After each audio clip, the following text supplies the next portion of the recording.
Entrevista Matutina.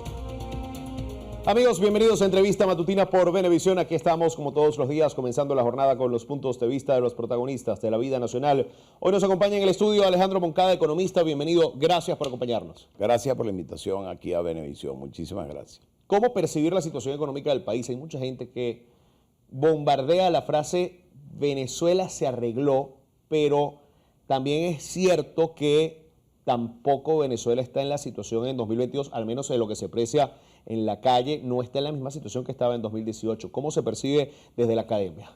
Bueno, efectivamente Venezuela no se arregló, pero Venezuela sí se está arreglando. Yo que soy miembro activo de la oposición racional venezolana, que cree que la solución política y económica van en conjunto, percibimos, y no es que lo digo Alejandro Moncada, es que lo vemos todos los que estamos estudiando bien el proceso económico venezolano, hay un incremento de la prosperidad que va gradualmente y que se ha ido logrando al ir levantando gradualmente, valga la redundancia, las sanciones que los Estados Unidos de Norteamérica le hicieron a Venezuela y que afectan profundamente el sistema económico venezolano. Ejemplo, ya la producción petrolera ha llegado varias veces en estos últimos meses a 1 millón de barriles diarios. El presidente de la Cámara Petrolera, Reinaldo Quintero, con el cual he hablado, sostiene que hasta sin que levanten las sanciones, al final del año, podemos llegar a 1,5 millones de barriles diarios de producción petrolera. Y a finales del 2023 podemos llegar a los 2 millones. ¿Y la meta cuál es? Llegar al día que corresponda las elecciones, que es el diciembre del 2024, porque no se puede engañar al país. Aquí no va a haber elecciones de ningún tipo antes de diciembre del 2024 y tenemos que llevar una plataforma política, lo que somos de la oposición democrática, racional, que un solo candidato presidencial, que ese candidato tenga posibilidades de ganar, y yo creo que somos mayoría, pero somos mayoría si vamos unidos. El problema es que en este momento, te doy un dato, hay 27 precandidatos presidenciales de la oposición contra un solo candidato del gobierno. De esa manera es imposible ganar las elecciones. Por eso nosotros, en el trabajo económico y político que estamos realizando, estamos recorriendo el país para tratar de conseguir ese candidato que no necesariamente tiene que venir obligatoriamente de los sectores políticos. Yo voy a dar 3 nombres que no son ni amigos míos, ni los conozco, pero conozco su trayectoria económica y privada, como es Jorge Botti, de Fede Cámara, Jorge Roy, expresidente de Fede Cámara, y Ricardo Cusano, 3 venezolanos exitosos en el sector empresarial, que si creo se atreven a lanzarse a la presidencia de la República, el conjunto de la oposición venezolana democrática, racional, lo podría apoyar y podría ser un gran presidente de Venezuela. Pero no me quiero quedar ahí. Te voy a dar 2 nombres, hay muchos más, pero te voy a dar 2 nombres de la oposición venezolana políticos. El doctor Eduardo Fernández, que es un político serio, honorable, fue mi profesor en instituciones políticas en la Universidad Católica Andrés Bello, y un gran venezolano que fue subsecretario general del Partido Acción Democrática, que es Héctor Alonso López, que no es una novedad. Anoche estuve reunido con él y yo creo que está dispuesto a lanzarse al ruedo político otra vez. No es ningún muchacho imberbe, sino es un hombre cercano a los 70 años. Ve el fenómeno de Fajardo, de Hernández en Colombia, y que estaría dispuesto a competir en unas elecciones primarias, y si ganamos es el candidato presidencial y tendremos chances. Ya vamos a hablar de Colombia, pero acaba de mencionar un pool de nombres. Desde el punto de vista económico, cualquier propuesta distinta a la que pueda llevar el gobierno nacional, ¿qué debe incluir en el área económica? Bueno, en el área económica debe incluir, primero, en materia petrolera, quitarse el complejo norteamericano y desmontar primero los Estados Unidos las sanciones, y Venezuela darle lo que le debes dar, que es concesiones a 50 años a las industrias como la Exxon, la Repsol, la British Petroleum de la Inglaterra, y etcétera, y todas las empresas como Chevron, que sí es la que sigue, funcionando ahorita disfrazadamente con licencias, pero va a llegar un momento que la va a quitar todas las sanciones y vamos a poder aumentar la producción petrolera a los 3 millones de barriles diarios al finales del 2023.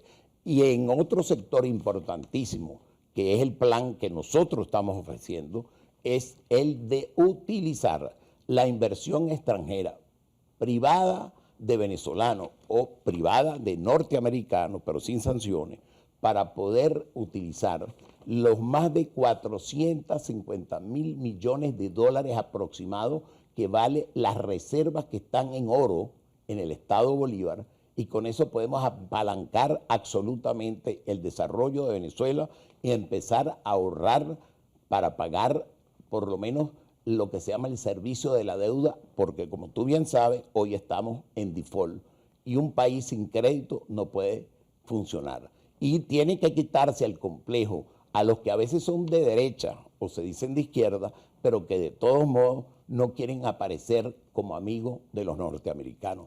Yo sí me declaro responsablemente como ex senador de Acción Democrática, pero fundamentalmente en el sector privado ahora, totalmente a favor de unas excelentes relaciones con los Estados Unidos de Norteamérica y que tenga éxito el diálogo que se va a dar en la Ciudad de México, porque lo he hablado con los más altos miembros de la mesa de negociación y diálogo. Hay venezolanos radicales que viven en Nueva York, que viven en Madrid, que viven en Miami, que apuestan a lo contrario, pero habemos gran número de venezolanos que apostamos al diálogo y a la reconciliación nacional. Hablaba del tema de las concesiones, me llaman poderosamente la atención, y hablaba del caso de Chevron y de la posibilidad de que regresen otras empresas petroleras internacionales. Y Repsol español. Repsol también. Las concesiones, ¿qué parámetros deben tener para que puedan ser beneficiosas para el país? Bueno, para beneficiosas para el país no hay nada mucho que inventar. Tú puedes hacer desde lo que se hacía desde el gobierno de Pérez Jiménez, fixed y simplemente cobrar un buen royalty adicional al impuesto que corresponda. Hay que hacer una reforma en la ley de hidrocarburos porque eso ahora no lo permite. Pero si el gobierno, que yo creo que ha dado demostraciones de un giro en positivo, porque también el gobierno está devolviendo propiedades, unas que expropió y otras que confiscó, que son dos conceptos diferentes.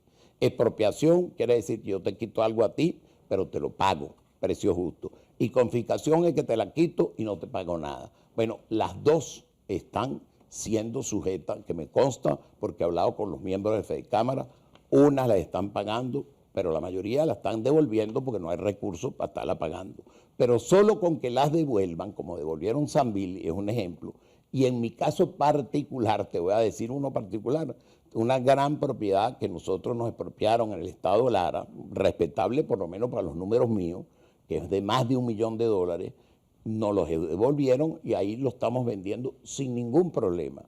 Y también me sirve a mí como venezolano que estoy ahora trabajando en el sector construcción, pero construcción de lujo en Punta Cana, en West Palm Beach y aquí mismo en Campo Alegre, una de las zonas más caras de la ciudad de Caracas, edificios de lujo. Lo logré vender mi participación en más, y no tengo por qué dármela aquí de modesto, en más de $3 millones, y lo logré sin mayores trabas y sin ninguna trampa, sacarlos del país y volverlos a mandar para donde quería mandarlos, para la ciudad de Nueva York. ¿Qué te quiero decir? Que con eso sí me provoca seguir invirtiendo, pero un país que yo invertía y no me dejaban sacar la plata, ¿cómo iba a seguir invirtiendo? Y así como el caso mío es mediano, para no decir pequeño, imagínate los grandes empresarios de este país.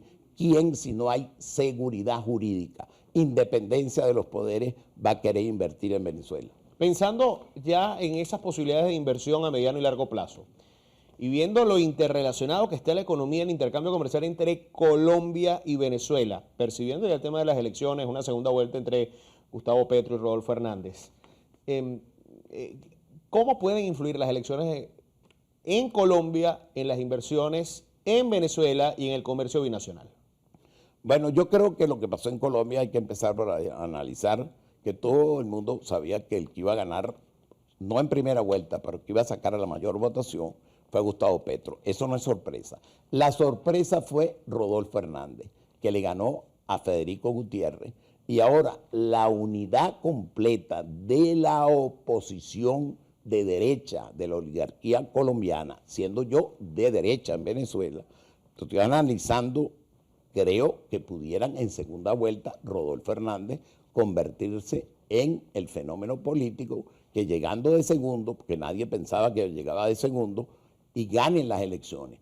Pero también Petro, me imagino que sacó un porcentaje bastante más alto que Hernández, se va a mover bien y va a tratar de ganar las elecciones. Ahora, ¿cuál creo yo insólitamente que le conviene a Venezuela para las mejores relaciones colombo-venezolanas?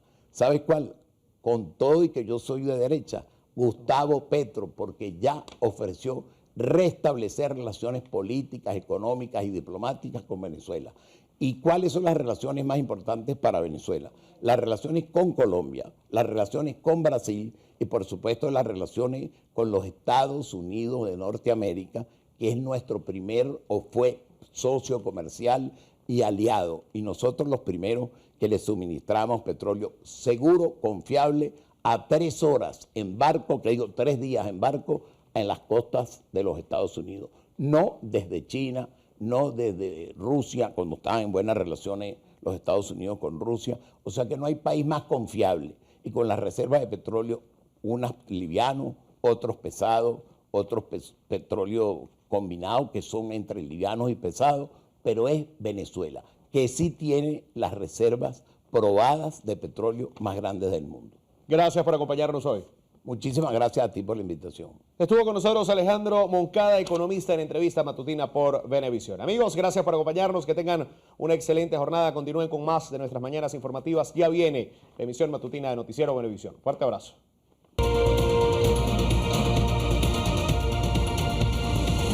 Entrevista matutina